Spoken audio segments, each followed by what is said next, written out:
Shalom, senang sekali bisa berjumpa dengan saudara dan pastikan saudara dalam keadaan sehat-sehat. Sebagai pemimpin, tetap semangat untuk melayani Tuhan.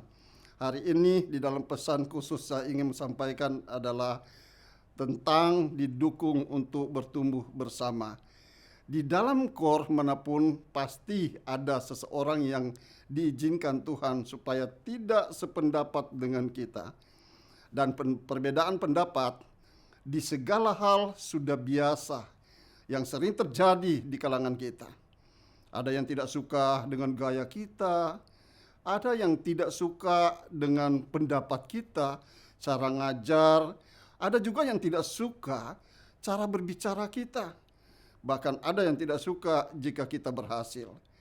Nah, saudara-saudaraku yang kekasih dalam Tuhan, apapun yang kita perbuat, pasti ada pro dan kontra, namun tetap memiliki kasih. Itu penting. Alangkah baiknya kita fokus kepada mereka yang mendukung kita dan tetap berusaha agar KOR berjalan dan mengalami pertumbuhan rohani. Tujuan adanya KOR agar semua jemaat menjadi murid Kristus dan berkarakter Kristus. Dan di dalam KOR kita menemukan keluarga kedua dan menjadikan KOR wadah untuk berkumpul, bersosialisasi, bertumbuh dalam pembentukan karakter ke arah yang lebih baik. Saudara-saudaraku yang kekasih dalam Tuhan, Paulus adalah salah satu rasul yang giat menginjil dan berhasil mendirikan jemaat di berbagai tempat. Banyak yang kontra dengan pelayanan Paulus. Ada yang mengusirnya, ada yang berusaha membunuhnya bahkan.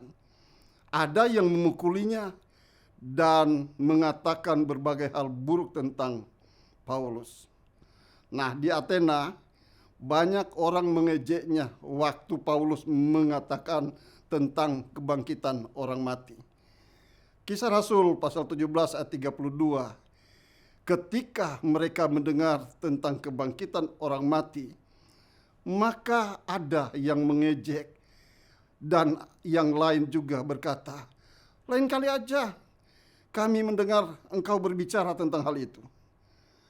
Paulus tidak fokus kepada mereka yang menolaknya.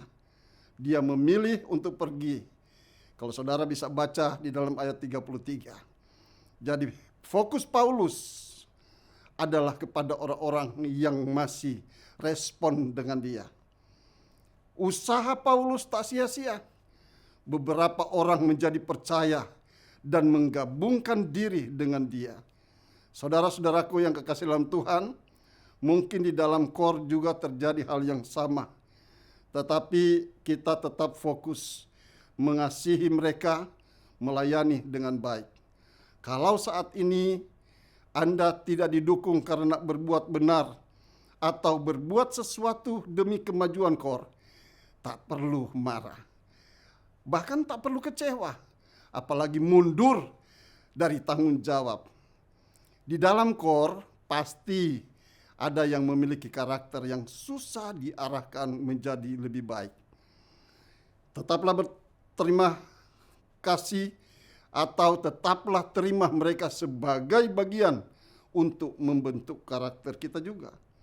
Karena kalau ada orang-orang yang ada di dalam KOR yang aneh-aneh, maka saya percaya itu tujuannya Tuhan izinkan supaya kita bisa dibentuk menjadi karakter yang lebih baik.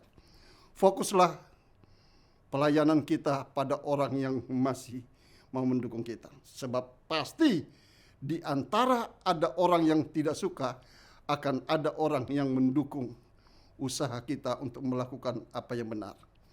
Melalui mereka yang mendukung, Tuhan pasti menguatkan dan memampukan kita untuk tetap berusaha dan maju serta melayani setiap domba-domba yang percaya di KOR yang kita gembalakan. Melalui orang yang mendukung saat Anda berbuat benar, maka Tuhan akan menguatkan dan memampukan Anda. Tetap semangat. Tuhan memberkati.